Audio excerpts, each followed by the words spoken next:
All right, this is Mark Laughlin. Back to what I call my ambidextral Applegate video. This is a video where I take my ambidextrous marksmanship advocacy and blend it in with the teachings of Rex Applegate and Fairborn and Sykes. Now, Applegate teaches what's called point shooting.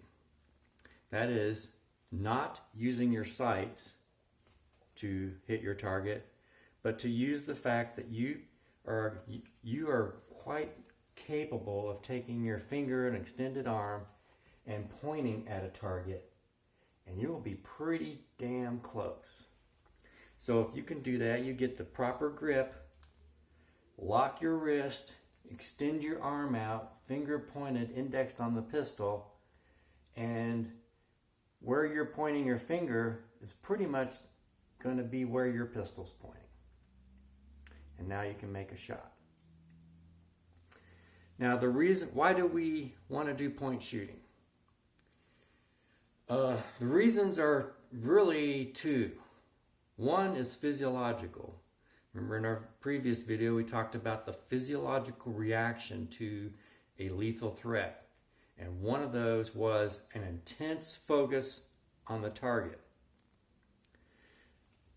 No matter how much you're training, unless you're really training a lot, when a lethal threat is there, your eyes are going to automatically go to the target. You're not going to be going front sight, flash front sight picture, and then shoot. You're going to be focused on the target. And then when you bring the pistol into play, it's not going to be the normal thing where you think of bringing the sights up to the eye. But your focus on the threat, will instinctively want to keep the pistol down below sight because you want to see the threat. That's your evolutionary response to danger. So the threat is out there. The pistol is going to be down here pointing at it with your index finger. That's why we're point shooting. And not to say that the isosceles is not a technique you can't use, but we're saving that to when you get beyond closer ranges. Most people can learn to shoot point shooting. Most people can learn to point shoot out to 20, 25 feet, maybe even further, or a lot can do it further. But it's pretty easy to learn to point shoot well enough to deal with 90% of the gunfight situations you'll face. And then save that isosceles two-handed grip for that last 30 and beyond ranges. Now the key things on point shooting. One is, like I said, not using the sights. In fact, when practicing, you may want to tape over your sights to prevent you from using them while learning this technique. Locked wrist, extended arm. And Applegate teaches this, you're doing this crouch, because remember, that's one of our physiological responses to lethal threat is to crouch. And then use your arm like a pump handle. Straight up and down at the target. Bang. Come down for your safe state. Back up the target. Bang.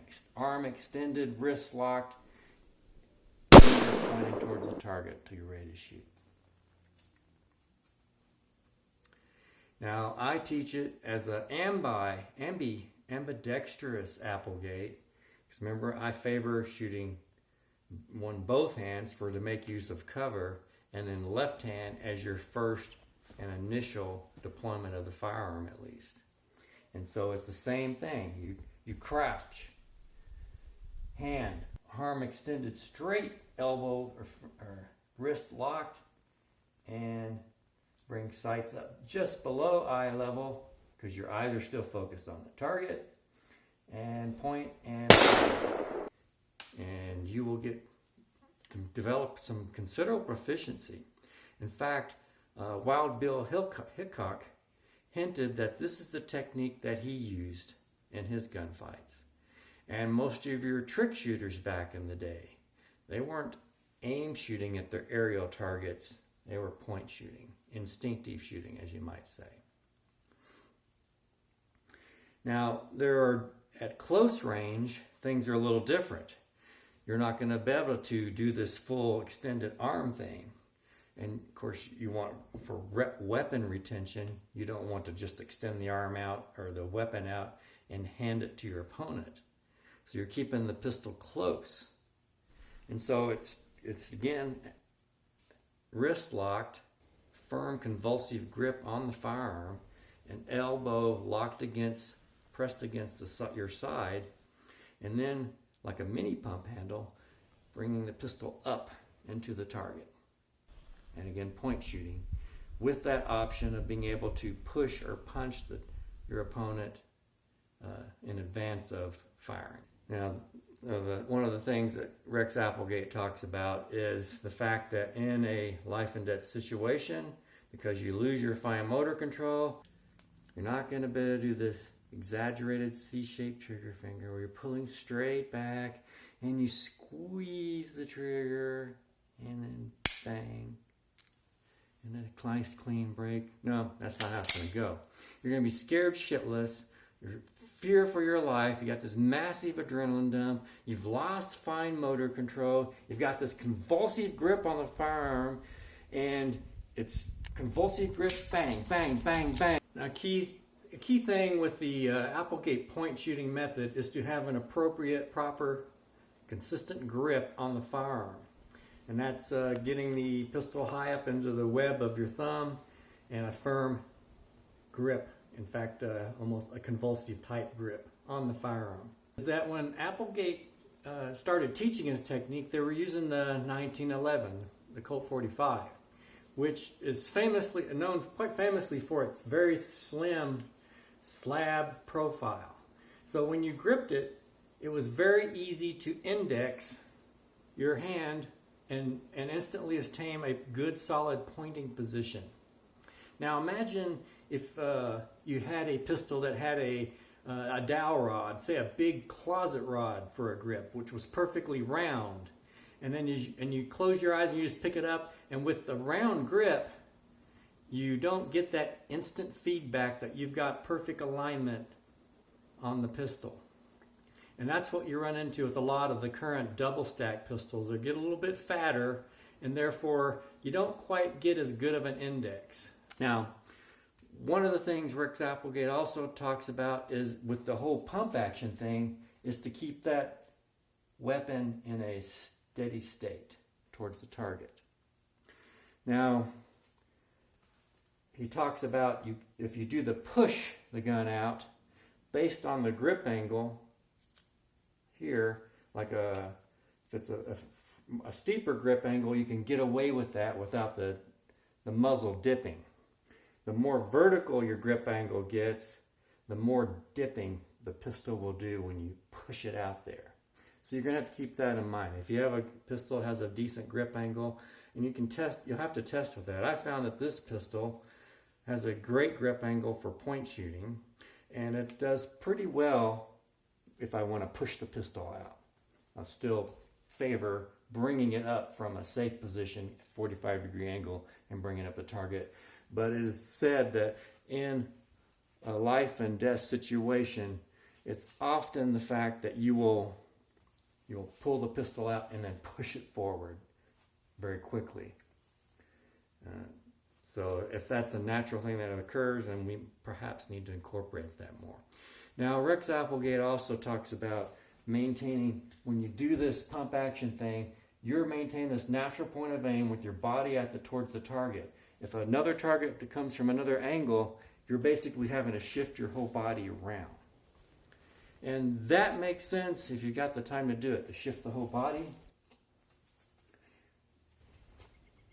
Pivoting on maybe on one foot or the other.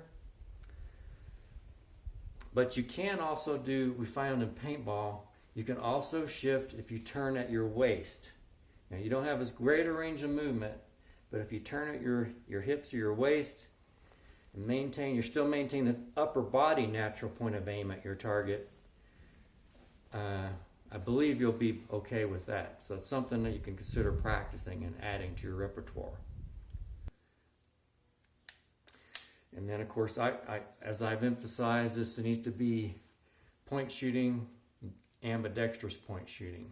So the neat thing with the ambidextrous point shooting with the pistol is, like, unlike with the carbines and rifles, where you really have to train your right and left eye to be able to pick up your sights, in point shooting, it becomes not that big an issue because your eyes are focused, both are stereoscopically focused on the threat, and your pistol is just being pointed at the threat. You're not using the sighting system on your pistol, so whether you have left or right eye dominance, it's just not going to be a big issue.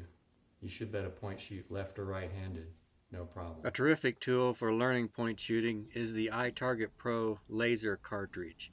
It's basically a little laser. It has like in the primer pocket has a switch that can activate the laser and burst when the firing pin strikes it. So insert it in your pistol. Check, of course, over and over. Make sure you've got a laser cartridge in your pistol and not a real live round in your pistol, because if you're going to practice this in your house. And even then, point it at something innocuous and pull the trigger just to make sure that that's actual laser firing. And then kill light switches.